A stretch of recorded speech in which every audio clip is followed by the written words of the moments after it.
정치, 경제, 사회, 문화, 교육 등 모든 분야와 영역에서 혼란하다, 어지럽다, 혼잡하다라는 사실 부정할 수 없고요. 저는 이런 부정할 수 없는 현실의 원인이 권위의 부재에 있다, 리더십의 결여에 있다라고 말씀을 드리고 있습니다. 그래서 오늘 우리 시대에 유행하는 단어가 하나 있죠. 각자 도생.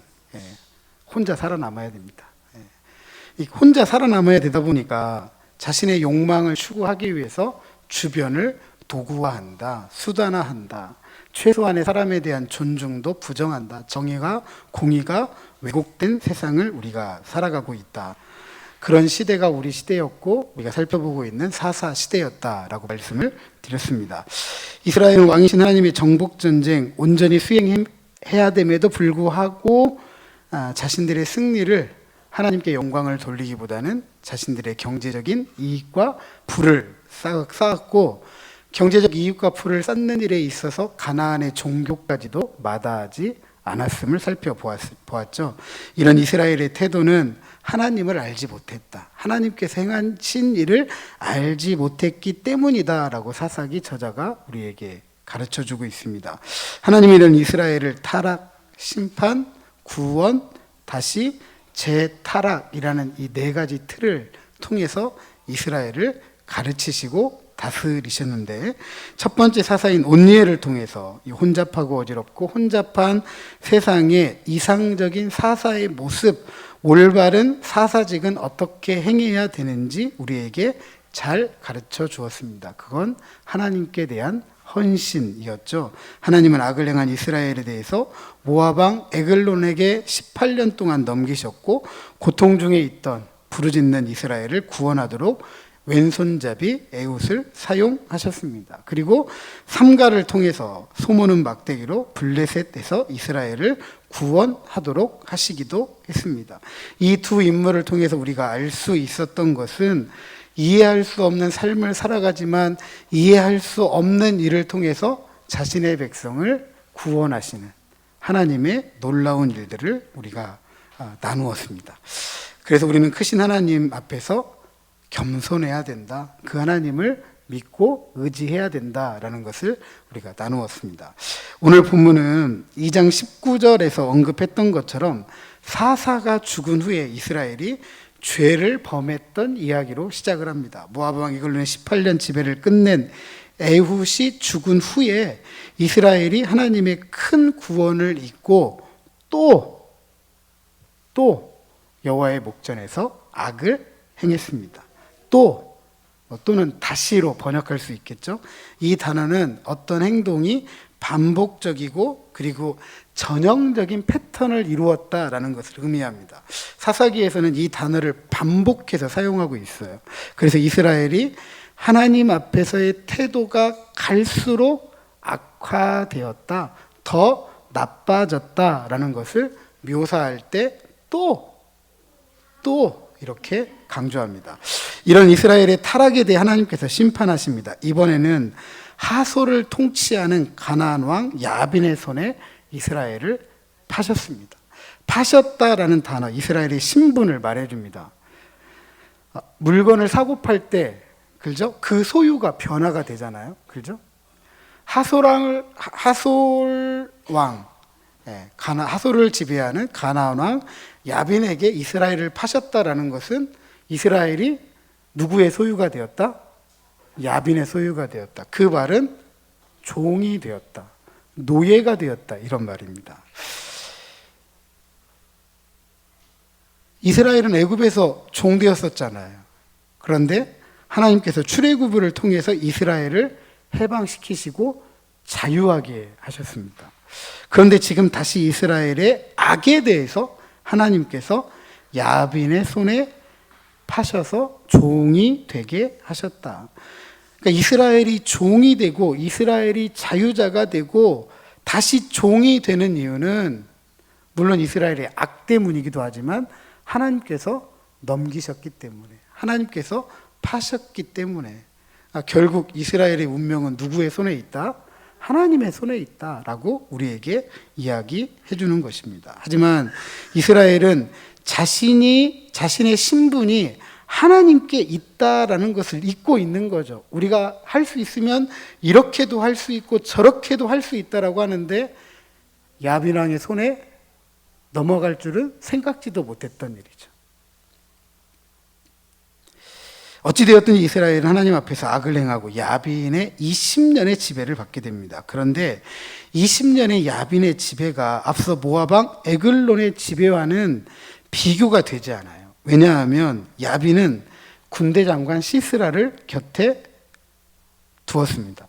시스라는 야빈 왕의 철병거 900대를 통솔하던 인물이에요. 시스라라는 이름은 셈조거, 그러니까 히브리식의 이름이 아니고 오늘날의 터키 지역, 고대에는 아나톨리아라고 하는데 이 아나톨리아 지역의 이름이에요. 그러면 시스라는 가나안 사람도 아니고, 그죠? 히브리 사람도 아니고 이방인이었다는 거죠. 이방인 군대 장관을 자신의 곁에 두고 철병거 900대를 통솔하게 할 정도 되면 이 시스라는 어떤 사람일까요? 상당히 이 군사 전력이라든지 전술이라든지 이런 부분에 있어서 상당히 전문적인 지식을 가지고 있는 이런 사람이라고 생각이 됩니다. 그리고 이 가나안 사람이나 히브리 사람이 아니고 이방인이기 때문에 이 이방인이 가나안까지 와서 이방 왕의 군대 장관을 하고 있다라고 한다면 이 사람은 철저하게 용병이죠. 아무나 용병 쓰지 않습니다. 그렇죠? 그리고 용병도 그냥 하찮은 용병 쓰지 않죠. 보호하고 이기고 승리하기 위해 쓰는 거니까 시스라는 상당히 강력한 용병으로서 알려져 있던 사람이다. 이렇게 생각이 됩니다. 철병거 900대 통솔할 정도로 전쟁에 능한 전사. 하지만 이스라엘은 제대로 훈련받지 못하고 제대로 된 무기조차 없었던 그런 이스라엘이라고 한다면 상당히 위협적인 존재였다라는 사실을 알게 됩니다. 그런 상황을 사사기 5장 6절 하반절에 보면 이렇게 기록하고 있습니다. 야엘의 날에는 대로가 비었고 길의 행인들은 오솔길로 다녔다. 우리 성경은 상당히 시적으로 목가적으로 쓰여져 있는데 큰 길로 못 다니고 쥐새끼처럼 숨어 다녔다 이 말입니다.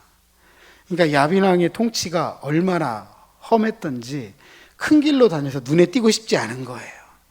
쥐새끼처럼 조용하게 좁은 길로, 작은 길로 보이지 않게 다닐 정도로 이스라엘이 겁을 먹고 있었다. 이런 이야기입니다. 그래서 3절에 보면 히브리 성경의 구문을 순서대로 직역함. 우리 성경 말고요. 히브리 성경을 그대로 직역을 해보면 이렇습니다. 이스라엘 자손이 부르짖었다. 왜냐하면 그에게 철병거 900대가 있었기 때문이다. 그리고 그는 20년 동안 이스라엘 자손을 힘으로 압제했다. 이스라엘이 부르짖었어요. 왜 부르짖었냐면 힘들어요. 뭐 때문에 힘들어요? 철병거 900대로 항상 위협을 하는 거죠. 그러니까 힘든 거예요. 죽겠다. 정말 죽겠다. 이렇게 지금 이야기하는 거죠. 정말 죽겠다. 이스라엘이 부르짖은 이유가 분명해요. 철병거 때문입니다. 적군의 이 막강한 군사력 앞에 무기력하게 짓눌리고 압제당하니까 이런 상황에서 신세 한탄하는 거죠. 죽겠다. 못 살겠다. 아프다. 아프다고! 이렇게 얘기하는 거예요, 지금. 이렇게 고통 중에 부르짖은 겁니다. 이런 이스라엘의 부르짖음에 언제나 그랬듯이 하나님이 응답하십니다. 앞서도 여러 번 말씀드렸던 것처럼 이스라엘의 부르짖음은 하나님 우리 구해주세요 이거 아니에요. 아파서 아프다고 하는 거예요, 지금. 힘들어서 힘들다고 하는 거예요. 정말 살기 힘들 정도로 죽을 지경이 되니까 죽겠다고 말하는 것입니다. 참 하나님 대단하시죠? 자기를 찾지 않는데도 신음하고 고통 중에 애통하는 자기 백성의 소리를 들으시는 분이시다. 푸념과 신음에도 하나님께서 귀를 가까이 해주시는 분이시다. 그리고 응답은 언제나 그랬듯이 하나님의 새로운 역사가 시작이 되었습니다. 출애굽도 이스라엘의 푸념에서 시작하죠. 신음에서 시작합니다. 그리고 하나님께서 자신의 큰 일로 응답하셨습니다. 에훗을 통해서도 그랬잖아요. 이스라엘을 구원하실 때에 그들의 푸념과 신음에 하나님께서 응답하셨습니다. 이와 같이 하나님은 이스라엘의 부르짖음에 구원하기 위해 랍비돗의 아내 여선지자 드보라를 이스라엘의 사사로 세우십니다. 그런데 이 구절에서 강조되는 단어가 눈에 띄는데 그것은 여자라는 사실입니다. 이것을 아주 강조한 성경이 히브리 성경이에요. 히브리어 성경이에요. 히브리어 성경에 보면 여자라는 것을 강조하기 위해서 7번 여자와 관계된 단어를 씁니다. 그러니까 드보라는 여자다, 여자다, 여자다, 여자다, 여자야, 여자라니까 여자 맞아. 이렇게 말을 하는 거예요. 그리고 이 드보라가 에브라임 산지 라마와 베델 사이에 거주하면서 얼마나 재판을 잘했던지 그 장소를 드보라의 종려나무라고 표현을 합니다. 이 종려나무 아래에 와서 항상 사람들이 판결을 받는데 정의롭게 판단을 하는 거예요. 공의롭게 판단을 하는 거예요. 그러니까 저 나무 아래에 가면 항상 우리는 삶을 보장받을 수 있다라고 하면서 그 나무를 찾아가는 거죠. 그 나무가 무슨 나무? 드보라의 종려나무. 그렇다면 사사기 저자는 이렇게까지 드보라가 여자이다라는 것을 강조하는 것일까? 앞선 3장과 관련해서 이해할 수 없는 하나님께서 이해할 수 없는 방법으로 일하신다라고 말씀을 드렸습니다. 남자를 중심으로 형성된 고대 근동 사회에서 여자를 사사로 세우시는 하나님의 예외적인 행동을 말하는 것일 수도 있습니다. 남자가 아니라 여자도 큰 일을 할 수 있다. 이런 이야기죠. 뿐만 아니라 사사기 5장 7절에 보면 이스라엘에는 마을 사람들이 그쳤으니다 드보라가 일어나 이스라엘의 어머니가 되기까지 그쳤도다. 이렇게 기록하고 있습니다. 마을이라고 기록된 부분을 살펴보면 여러분 성경에 좋은 성경에 각주 번호가 써 있을 거예요. 그 번호 하단에 가면 이렇게 써 있습니다. 지도자. 지도자. 야빈 왕의 철병거 900대를 상대로 싸울 만한 이스라엘의 지도자가 단 한 사람도 없었다.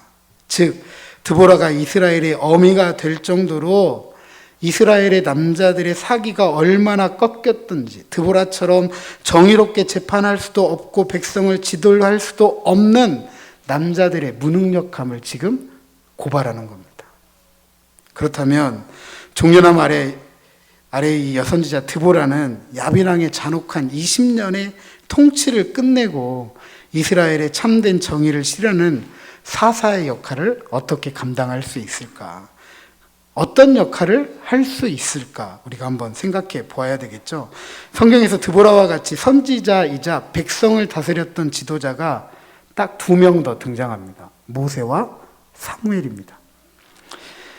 선지자는 직접 전쟁을 수행하지 않아요. 전쟁터에 나가서 무기를 들고 싸우지 않습니다. 오직 하나님의 말씀을 전달해주는 사람일 뿐이죠. 그래서 모세에게는 군대 장관 누가 있었죠? 여호수아, 그렇죠. 여호수아가 있었죠. 사무엘에게는 누가 있었죠? 군대 장관은 아니었지만 나가서 싸울 사울이 있었습니다. 사울이. 6절에 보니까 드보라가 납달리 게데스에 사는 아비노함의 아들 바락을 불러드립니다.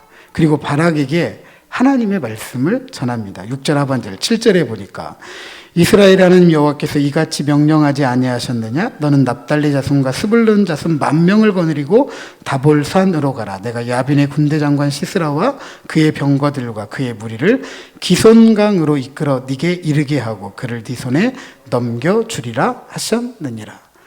지금 드보라는 자신의 군대 장관을 누굴 세운 거죠? 바락을 세운 겁니다.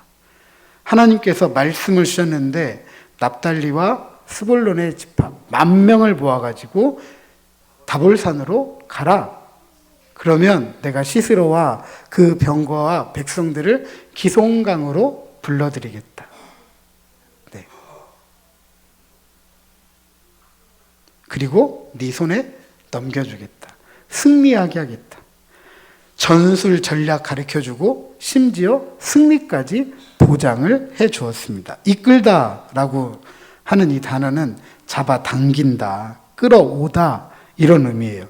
하나님께서 시스라의 군대를 기송강으로 데려오겠다, 끌어오겠다, 잡아오겠다 이렇게 말을 하는 거죠. 하나님께서 하시겠다 이 말입니다. 시스라의 군대를 바락에게 넘겨주기로 하신 것입니다. 그리고 하나님께서 승리하도록 하겠다 그렇게 말씀하신 거죠. 왜냐하면 이 전쟁이 이스라엘의 전쟁, 드보라의 전쟁, 바락의 전쟁이 아니라 하나님의 전쟁이기 때문입니다. 그래서 하나님께서 나서서 전술과 전략 그리고 승리까지 말씀을 해주시는 거죠. 그렇다면 바락은 어떻게만 하면 되죠? 이 약속을 따라서 납달리 지파와 스불론 지파의 10,000명 군대를 데리고 어디로만 가면 돼요? 다볼산으로 가기만 하면 돼요. 이 정도 되면 이스라엘에게 이 전쟁은 이렇게 표현할 수 있어요. 손짚고 헤엄치기입니다. 너무나 쉬운 전쟁이에요. 하지만 바락은 순종하기를 저주합니다. 주저합니다. 주저. 그리고 조건을 붙여요. 8절 같이 한번 읽어보죠. 8절. 사사기 4장 8절입니다. 시작.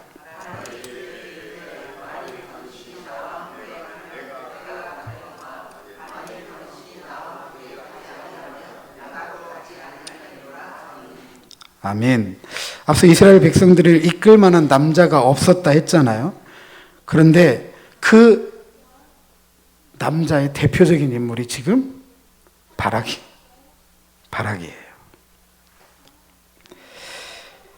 당시 이스라엘 남자들이 어떤 모습이었는지를 바락을 통해서 우리에게 보여주고 있습니다. 바락은 하나님의 약속을 온전히 신뢰할 수 없었기 때문에 주저하는 거죠. 그도 그럴 것이 이 전쟁에서 상대해야 될 야빈 왕의 군대 장관 시스라는 철병거 900대를 가지고 있잖아요. 철병거 900대. 근데 이 사람들은 또 어떤 사람들이에요? 잘 훈련된 사람들이에요. 하지만 이스라엘은 철기 문화를 가지고 있잖아요. 철기를 다루지 못했던 사람들입니다. 나중에 사울 왕이 자신의 칼이 철제 무기이다라고 이야기를 하는데, 그러니까 그 이전까지만 해도 이스라엘에게는 철제 무기가 변변치 않아요.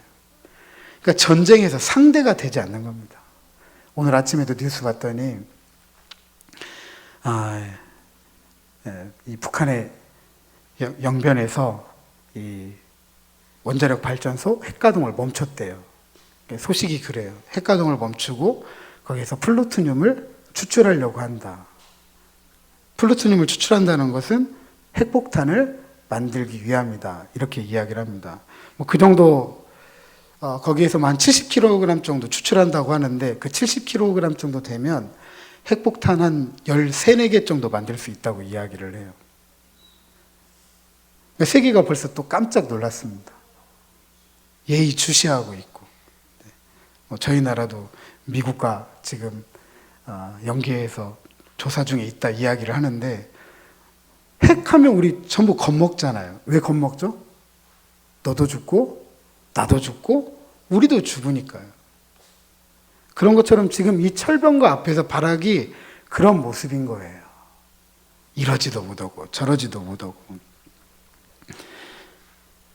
그 결과가 뭐이냐 하면 보이지 않는 하나님의 약속은 갈수록 멀어지는 거죠. 하나님은 분명히 약속했고 승리를 보장해 주셨고 손짓고 헤엄치기임에도 불구하고 그 약속은 자꾸 멀어지는 거예요. 뭐가 커 보이니까. 철병거 900대가 커 보이니까. 그래서 누구를 의지하게 되냐면 드보라를 의지하게 된 것입니다. 이런 바락의 태도에 대해서 드보라가 책망하죠. 그래서 바락은 이 전쟁에서 최고의 영광을 얻지 못할 것이다 라고 이야기를 합니다. 그 영광은 누구에게 돌아가느냐? 드보라의 이야기를 들어보니까 여자의 손에 들어간다. 예. 여자의 손에 들어간다. 그리고 주저하지 않고 바락과 함께 게데스로 가서 군사를 모아서 다볼산으로 갑니다. 왜냐하면 보이지 않는 하나님의 약속을 드보라는 신뢰했기 때문이죠. 이 전쟁은 드보라에게 손짓고 헤엄치는 건데 바락은 그렇게 어려운 전쟁인 거예요. 어떤 차이이죠? 무슨 차이이죠? 하나님의 약속을 신뢰하느냐, 신뢰하지 못하느냐. 다시 이 전쟁에서 최고의 영광이 일반적으로 남자에게 돌아가는 것이지만 남자가 아니라 여자에게 돌아가도록 한다. 이해할 수 없는 하나님의 일하시는 방법을 다시 한번 알게 됩니다. 그렇다면 하나님의 전쟁은 사람의 능력이 아니라 누구의 손에 있다? 하나님의 손에 있다라는 사실을 우리가 한 번 더 알게 됩니다. 이처럼 하나님은 이스라엘의 부르짖음에 하나님의 방법으로 응답하신다라는 사실을 우리는 기억해야 됩니다. 그렇다면 이 전쟁에서 하나님은 여자를 어떻게 사용하실까? 하나님의 약속을 여자가 어떻게 이루어갈까? 중요한 것은 하나님이 어떻게 사용하시던 하나님의 약속을 여자가 어떻게 이루어가든 그 일은 새로운 역사를 만들어 간다라는 사실입니다. 자, 그런데 갑자기 11절에 보니까 게데스에 사는 헤벨 이야기가 등장이 됩니다.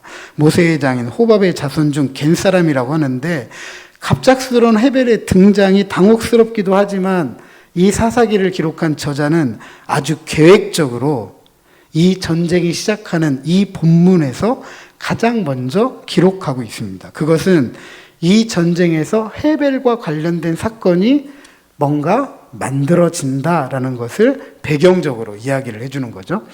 자, 드보라와 함께한 바락이 다볼산으로 출정하자 이 소식을 들은 하나님께서 약속하신 것처럼 시스라를 모든 병거와 백성들을 이끌고 기송강으로 끌어옵니다. 잡아옵니다. 하나님께서 이곳으로 이끌어 오신 것이죠. 이제 바락은 이 전쟁을 시작하기만 하면 돼요. 약속대로 했잖아요. 가면 불러드릴게, 잡아올게.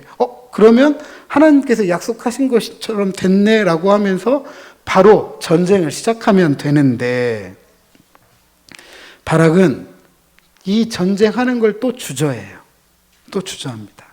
기송강은 건기철에는 마른 땅입니다. 물이 흐르지 않아요. 와디라고 하죠.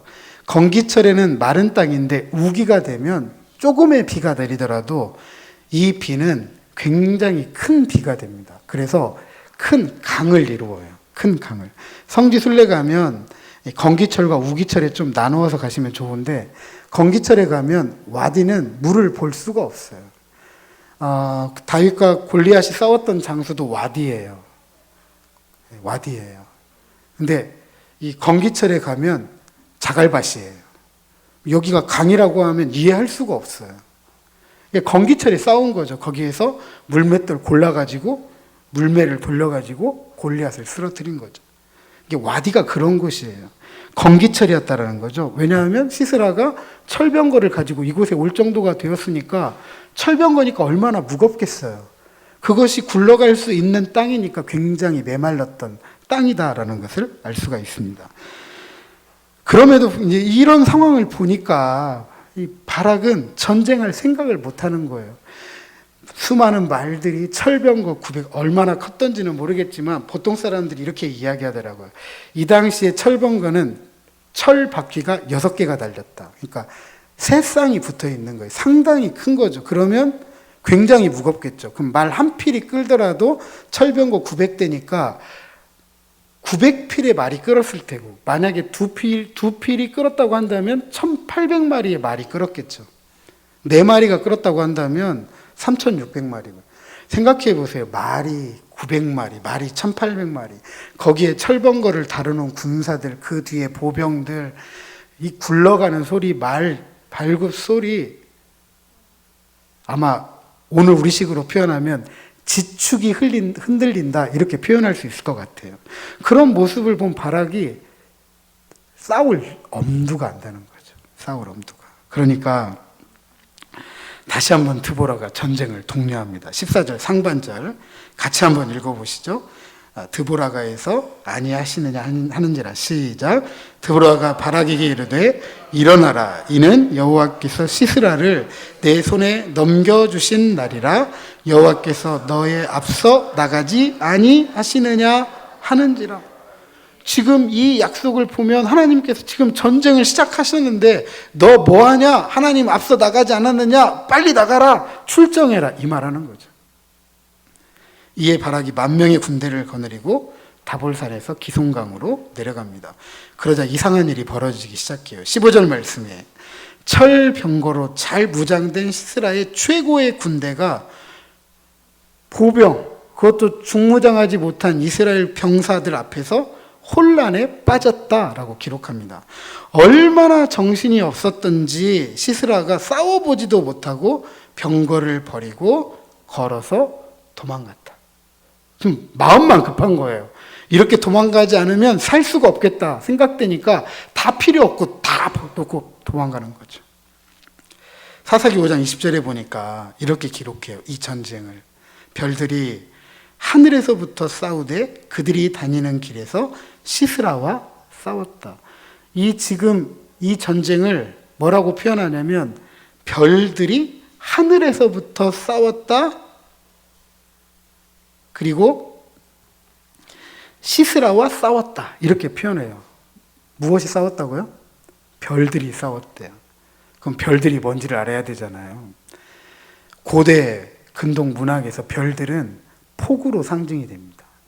폭우. 그러니까 지금 이 다볼산에서 바락이 10,000명의 이스라엘 보병을 데리고 막 뛰어 내려가는데 그때 뭐가 시작됐냐면 폭우가 내리기 시작한 거예요. 앞서 말씀드렸지만 와디는 평소 때는 메말라 있는 땅이지만 비가 내리기 시작하면 좌우에 있는 산 위에서 내려오는 물이 한 곳으로 모이는 지역이에요. 갑작스러운 급류가 되는 지역이죠. 그러니까 폭우가 내렸으니까 마른 땅이 급류가 되고 급류가 또 뭐가 될까요? 뻘밭처럼 진흙밭이 되겠죠. 그러니까 철병거가 쓸모가 있어요, 없어요? 말이 2마리가 끌든 3마리가 끌든 4마리가 끌든 앞으로 나가요, 못 나가요? 못 나가요. 쓸모가 없는 거예요. 하나님께서 갑작스러운 폭우를 통해서 이스라엘을 도우셨다. 시스라는 이 폭우에 아무것도 할 수가 없어서 걸음아 나 살려라 36개 주링랑을 친 거죠. 전쟁의 승패를 좌우할 만한 엄청난 폭우가 마른 땅을 적셨다. 강력한 무기로 상징되는 철병거가 아무런 역할을 할 수 없었다라는 것을 말합니다. 시스라는 기슭강에서 큰 승리를 노래할 수 있다고 생각했는데 하나님의 간섭 때문에 패배의 쓰라린 통곡의 노래를 부르면서 도망하는 신세가 되었습니다. 하나님이 이 한 방을 위해서 시스라와 철병거를 기슭강으로 이끄셨던 거죠. 바락의 머리에는, 이스라엘의 머리에는 없는 전술과 전략을 하나님은 가지고 계셨습니다. 그래서 가라고 했던 거죠. 그런데 바락은 도망가는 시스라에게는 전혀 관심이 없는 것 같아요. 이 전쟁에서 영광을 얻으려면 전쟁의 가장 큰 장수를 이겨야 되잖아요. 그러면 시스라만 보고 쫓아가야 되는데 시스라를 보지 않아요. 16절에 보니까 바락은 시스라의 병거들과 군대를 추격했다. 바락이 쫓아야 될 사람은 시스라죠. 병거가 아니잖아요. 이제 병거 무용지물이잖아요. 그 병거 뭐대로 바라봐요. 그런데 바락은 처음부터 마지막까지 오직 어디에만 관심이 있어요? 병거에만 관심이 있어요. 병거만 보다가 하나님의 약속은 믿지 못했던 거죠. 그래서 이 전쟁의 부름에 순종하지 못했고 시스라를 죽이지 못해서 이 전쟁의 승리는 차지했지만 최고의 영광, 최고의 영예는 받아들이지 못했습니다. 오늘 이 사사기 저자는 바락이 얼마나 우매한가, 바락이 얼마나 어리석은가를 우리에게 고발하고 있습니다. 자, 오늘 본문은 우리가 가지고 있는 고정관념에 대해서 아주 강력하게 도전을 하고 있습니다. 남자와 여자, 강력한 무기와 초라한 형편, 하나님의 약속, 그리고 우리의 결단과 같은 것이죠. 이 모든 고정관념은 철저하게 우리의 삶에 대한 해석에 근거합니다. 남자와 여자를 구분하고 남성 중심의 사회에서는 항상 여자는 남자의 어떤 존재이죠? 액세서리이죠.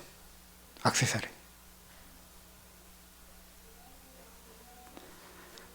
남자와 여자를 동등하게 바라보지 못하는 거예요. 하나님께서 남자도 쓸 수 있지만 여자도 사용하실 수 있다라는 것을 부정하게 만들어요. 강력한 무기와 초라한 형편, 이것의 비교는 강자에 대한 사대주의를 만들죠. 항상 힘 있는 사람이 이긴다. 힘 없는 사람은 진다. 우리는 형편이 없다. 그럼 항상 힘 있는 사람에게 뭐 해야 되죠? 굴종해야 되죠. 굴복해야 되죠. 따라가야 되죠. 자기 주체성을 잃어버립니다.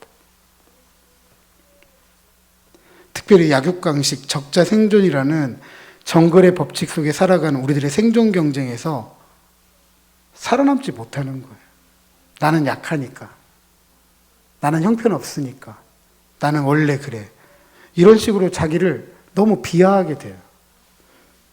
그러다 보니까 나이 드시면 스스로 나는 안 된다고 생각하시잖아요. 나이 드시면. 하나님의 약속과 우리의 결단도 마찬가지예요. 바락이 그러잖아요. 하나님은 약속하셨고 결단하고 순종하기만 하면 영광을 누릴 수 있도록 하는데 눈에 보이는 것이 더 크다 보니까 혹여라도 그것이 아니라고 한다면 책임지고 싶어요? 책임지고 싶지 않아요? 책임지고 싶지 않아요. 그러니까 항상 앞세우는 거죠. 내가 나아가야 될 그 자리에 내가 나아가지 않고 누군가를 자꾸 앞세우는 거예요. 바락은 누구를 앞세워요? 드보라를 앞세우는 거죠. 이기면 좋고 지면 내 책임 아니고 네 책임이야.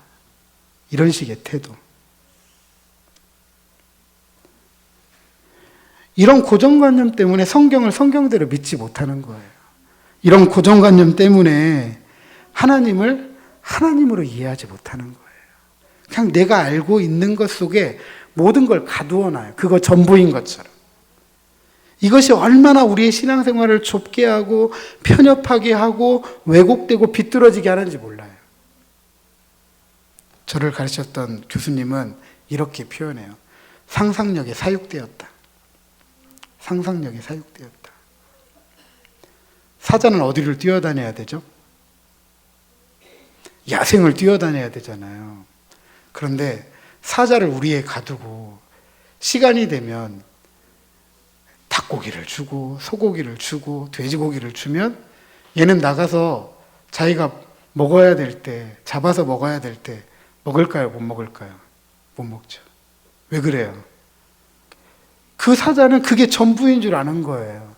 이 세계가 전부이고 주는 거 나는 먹는 거다. 우리의 신앙생활이 이래서는 안 된다는 거죠. 이렇게 고정관념에 사로잡혀가지고 사육이 되어져가지고 크신 하나님을 크신 하나님으로 받아들이지 못하고 그 은혜 하나님의 약속에 결단하지 못하고 순종하지 못해서 우리에게 주시겠다 하시는 그 영광을 받아 누리지 못한다고 한다면 우리의 신앙생활이 얼마나 초라해요. 우리가 믿는 하나님은 크신 하나님인데 나는 너무 초라해. 이런 신앙생활하면 안 된다는 거죠.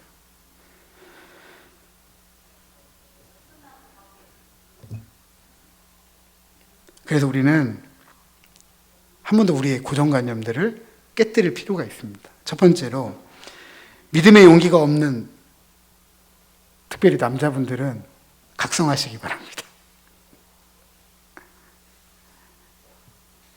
해야 될 때 해야 돼요. 해야 될 때. 여자분들도 마찬가지예요. 하지만 오늘 본문에 보니까 지도할 만한, 이끌어갈 만한, 참된 본이 될 만한 남자가 없어서 누가 이스라엘의 어미가 되었다? 드보라가 이스라엘의 어미가 되었다. 얼마나 없었으면. 하나님은 남자나 여자냐를 중요하게 여기시고 일을 맡기시는 분 아닙니다. 진정으로 믿음의 용기를 가지고 있는 사람, 그 사람이 남자이든 여자이든 어린이든 어른이든 부한자든 가난한 자든 배운 자든 배우지 못한 자든 건강한 자든 건강하지 못한 자든 심지어 바울은 이렇게 고백하더라고요. 사나 죽으나. 이 모든 삶의 조건을 뛰어넘어서 믿음의 용기를 가진 사람을 통해서 하나님은 자신의 큰 일을 이루시는 분이다. 그러므로 우리 스스로에게 물어봐야 돼요. 저를 한번 따라서 하십니다. 나는 믿음의 용기를 가지고 있는가? 옆에 있는 분들에게 한번 물어보시죠. 당신은 믿음의 용기를 가지고 계십니까? 두 번째로 현실적인 기준과 세속적인 기준이라는 고정관념을 깨뜨리시기 바랍니다. 현실과 세속적 기준은 보이는 것을 중요하게 여깁니다. 보이는 것이 삶을 이끌어가는 중요한 요소예요. 우리도 마찬가지죠. 우리도 보이는 대로 살아가기 때문에 그렇습니다. 물론 이거 잘못된 거 아니에요. 현실을 파악하는 데는 아주 중요합니다. 현실도 파악하지 못하고 혼자 하늘에서 별 따는 식으로 살아가면 우리 그런 사람들을 이렇게 표현하더라고요. 4차원이라고. 함께 살기 좀 힘든 분들이에요. 현실과 세속은 우리가 분명히 알아야 돼요. 알아야 돼요. 하지만 보이는 게 전부이다? 아니라는 거죠.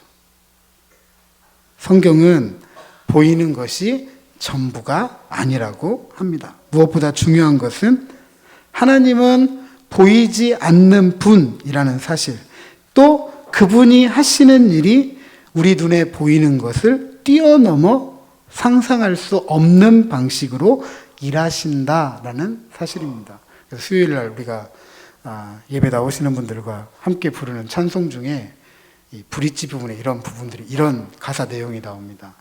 비록 눈에 보이지 않더라도, 비록 우리가 느낄 수 없을지라도 주님은 일하신다. 우리 눈에 보이지 않더라도, 우리가 느끼지 못하더라도 하나님께서는 일하신다라는 사실입니다. 하나님은 자신의 큰 일을 자신이 하실 수 있는 자신의 방식만으로 일하시는 분이기 때문에 받아들이는 거예요. 가라. 내가 하겠다. 그러면 거기에 순종하고 결단하기만 하면 되는 것이죠. 그래서 우리는 다시 물어야 됩니다. 나는 하나님의 약속을 믿고 있는가? 저를 한번 따라서 하십니다. 나는 하나님의 약속을 믿고 있는가? 옆에 있는 분들에게 물어보시죠. 당신은 하나님의 약속을 믿고 계십니까? 마지막으로 세 번째는 책임 있게 하나님의 말씀에, 약속에 순종해야 됩니다. 이 순종은 하나님의 큰 일에 우리 인간이 참여하는 결단이에요. 사사기 5장을 살피면서 말씀을 드리겠지만 이 결단을 성경은 뭐라고 표현하냐면 헌신이라고 표현합니다. 헌신. 그리고 이 헌신이 온유를 통해서 읽었던 것처럼 하나님께서 자신의 큰 일을 위해 사용하시는 하나님의 사람의 합당한 태도입니다. 그렇다면 우리 또 물어봐야 되죠. 저를 한번 따라서 합니다. 나는 진심으로 하나님의 약속에 헌신하는 사람인가? 옆에 있는 분들에게 다시 한번 물어보십니다. 당신은 진심으로 하나님의 약속에 헌신하고 계십니까? 사랑하는 성도 여러분, 우리는 오늘 드보라의 이야기를 통해서 하나님의 약속에 참여한 하나님의 백성의 태도가 헌신이어야 된다라는 사실을 깨닫게 되었습니다. 예수님은 철저하게 하나님의 일을 위해 보냄을 받았고 하나님의 일을 위해 자신의 목숨까지도 십자가에 내어 놓으셨습니다. 그리고 그리스도의 제자들과 하나님의 교회로 하여금 자기 부정과 자기 십자가를 짊어지는 헌신을 통해 저 십자가의 길을 걸을 것을 요구했습니다. 그래서 우리는 다시 물어야 돼요. 나는 믿음의 용기를 가지고 있는가? 나는 하나님의 약속을 믿고 있는가? 나는 진심으로 하나님의 약속에 헌신한 사람인가? 부디 하나님의 약속을 확신하고 그 약속을 믿는 용기를 가지고 헌신하는 하나님의 사람으로 살아가면서 하나님의 큰 일을 함께 이루어가는 저와 여러분, 우리 명덕의 가족들 다 되시기를 주님의 이름으로 축복합니다.